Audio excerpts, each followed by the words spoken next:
জিয়ানো সামান্যের রাত পেশাব করে, হিয়ানো কন্টিন তৈছে, ইডারুর রুই পেশাব করে। আর মদের বোতলের মধ্যে কন্টিনের মধ্যে যদি 10 কেজি মদের মধ্যে 100 টাকা পায়খানা দা তৈরি হয়, কি হইব? তো না, মুসলমানের বাচ্চারা আর মদ পান করতে পারবে না।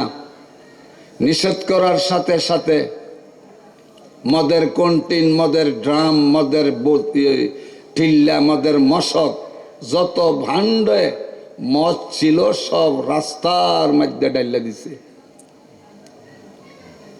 রাস্তায় স্রোত বাইতেছে মদের, শরাবের।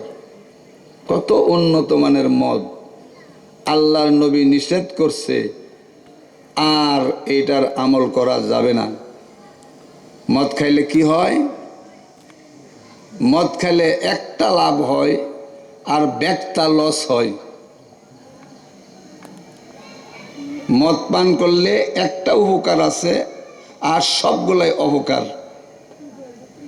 উপকারটা আগে কই, কি কই? মদ খাইলে সেক্স পাওয়ার বাড়ে কতক্ষণের জন্য। তার শরীরটার মধ্যে রক্ত মাংস আছে, দেহের ভিতরে সকল কিছু খুঁজা পাবেন, কিন্তু বীর্য জাতীয় যে একটা পদার্থ দেহে আছে এটা খুঁজা পাওয়া যাবে না। এটা ব্লাড সার্কুলারের দ্বারা, রক্তের সংঘর্ষের মাধ্যমে যে জিনিসটা তৈরি হয়, এটাই হইল বীর্য। এই জন্য প্রস্রাব যেই নালে আসে, বীর্য সেই নালে আসে। প্রস্রাবে গোসল ফরজ নাই, কিন্তু বীর্য আসলে কি গোসল ফরজ। তার কারণ প্রস্রাবের মধ্যে ব্যাগ আছে থাকলেও 1-2 জনে জানে লাইট আছে। আর শরীর যে নাফাক এমনি নাফাক হয় না, নাফাক হওয়ার জন্য সে তৈয়ার হইতে হবে, শক্তি ব্যয় করতে হবে, আবেগমান হইতে হবে, এই যৌবনী শক্তি থাকতে হবে। তার পুরা শরীরের ধ্যান খেয়াল শক্তি সব কিছু ব্যয় করিয়া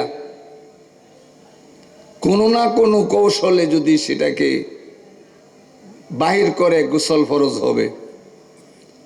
আর এমনই যদি শুয়ে থাকে কোনো রোগী, যাকে দশভঙ্গ বলা হয়, ঠিক নেই, এই ধরনের রোগী যদি হয়, সেক্স নাই, অটোমেটিকলি এই নাফাক জড়তে থাকে, তখন এটা মারাত্মক নাফাক হওয়া সত্ত্বেও এই রোগীর উপরে গোসল ফরজ না। কেন? এই রোগীর যে আসতেছে, রোগী তো বলতে পারে না, এত রোগী, রোগাক্রান্ত,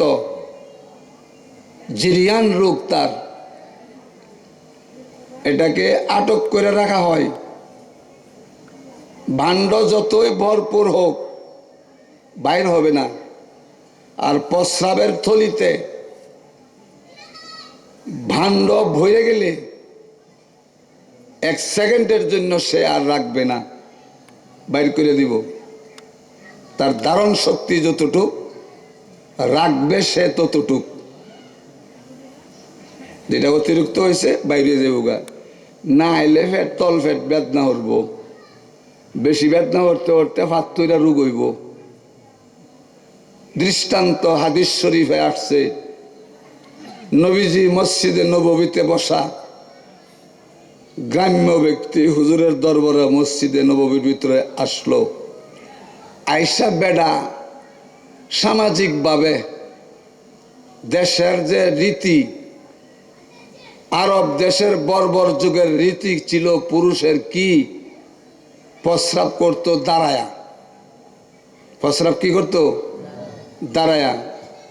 আমাদের সমাজের যে সমস্ত নবশিক্ষিত, অশিক্ষিত, অর্ধশিক্ষিত জেনারেল শিক্ষিত যে কোনো লোক হোক, এগুলোই কথা বলার কারণ হলো আপনারা ভুলও দেখবেন না একটা লম্বা পাঞ্জাবি গর্ত লাগাইল সাল্লা মাদ্রাসাত আবদুল্লাহপুর মাদ্রাসাত পরে, মাথার টুপি আছে, তুতাত কিছু দাঁড়িয়েও আছে, হে রাস্তার পাশে হারুয়া লঙ্গি আলগি দেয়া প্রস্রাব করতেছে হারুয়া, হাসা কথা কইবেন এই জীবনে কেউ দেখছুন?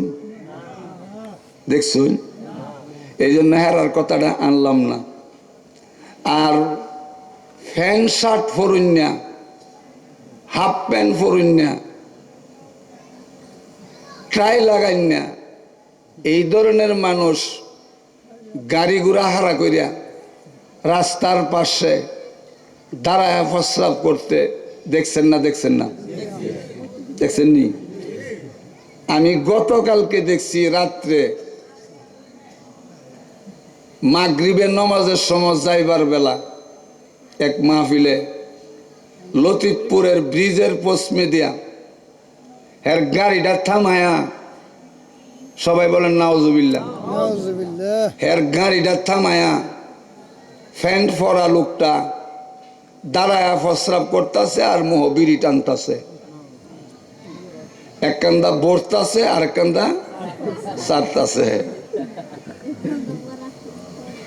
আমার ড্রাইভারও আছে আমার সাথে, আমি যে গেলাম মিলে কি হরে বিড়ি হানি, আমি কি নিচে এমনিতে দেখছো না? ওইটা তো দেখছি না। আমি বলে হে দিকটা নল চারছে আর একদা ফাইভ লাগাইছে, ঠিক নি? এটা অভদ্র না ভদ্র? আরেক ভদ্র লোক আছে, এমন ব্যাক কলার হয়েছি না, টয়লেটের ভিতরে বিড়ির ফুটকি পাওয়া যায়। আমি অনেকদিন চিন্তা করছি লেট্রিনের ভিতরে বিড়ি আইলো কেমবে, টয়লেটে তো বিড়ি হাইবার কোনো যোগ নাই, সুবিধা আছে? বোঝা গেছে একদল রুগী মানুষ আছে পায়খানাত বসলে বলে পায়খানা না বিড়ি না টানলে। আরে ব্যাককলার ব্যাককল, তোর যদি এরম হইতো যে বাতের বাসন লইয়া বইয়া খাইলে তোর পায়খানা হইতো, তখন কি তুই খাইতে? খাইতো? আরবের লোকেরা দাঁড়ায় প্রস্রাব করে, নবীজির আদর্শ বৈশা প্রস্রাব করা, নবীর উম্মত কোন শর্মে কোন লাজে দাঁড়ায় পেশাবটা করে। এই ব্যক্তি তো মুসলমান মসজিদে দাঁড়ায় পেশাব করছে, মসজিদে নববীর ভিতরে হার হইয়া পেশাব করার রয়েছে। সাহাবায়ে কেরামরা তারা মারতে গাইলেন, বেকুব মসজিদের ভিতরে প্রস্রাব করতেছস, এটা কি? হুজুর বললেন মা তামো, বেটার প্রস্রাব করতে দাও। দেখছেন কথাটা? বেচারাকে প্রস্রাব করতে দাও। বেচারা ইচ্ছা মতে প্রস্রাব করছে, করার পরে হুজুর সাহাবায়ে কেরামদেরকে পানি আনতে বললেন, পানি আইনা এই জায়গা ধুইয়া পরিষ্কার কইরা এই ব্যক্তির ডাক্কে আইনা বলছে ইন্না হাজিহিল মাসাজিদা, ভাই এই সমস্ত আমাদের আবাদতের ঘর, এগুলাই বানানো হয়েছে নামাজের জন্য, তসবিহ তাহলিলের জন্য, জিকির আজকারের জন্য, আবাদত বন্দেগীর জন্য, প্রস্রাবের জন্য বানানো হয়েছে না। তুমি জীবনে কোনোদিন এরম কাম করো না, প্রস্রাব করা মসজিদে জায়েজ না, এটা যেন প্রস্রাবের জন্য বানাইছে না, প্রস্রাবের জন্য আলাদা জায়গা আছে। এই ব্যক্তিটা দুইটা চরিত্র দেখছে। কয়টা চরিত্র? রহমাতুল্লিল আলামিনে কি ব্যবহার করছে আর সাহাবায়ে কেরাম ওনারা কি ব্যবহার করছে। সকলেই কিছু না কিছু উদ্যোগ ছিল দুই চারটা কিলকনি দেওয়ানের, কিন্তু নবীজি রহমাতুল্লিল আলামিন তারে বাধা দিলেন, ওনাদেরকে প্রস্রাব করতে দিলেন। এই গ্রাম্য ব্যক্তি এটা দেখিয়া মুসলমান হইয়া গেছে। সুবহানাল্লাহ।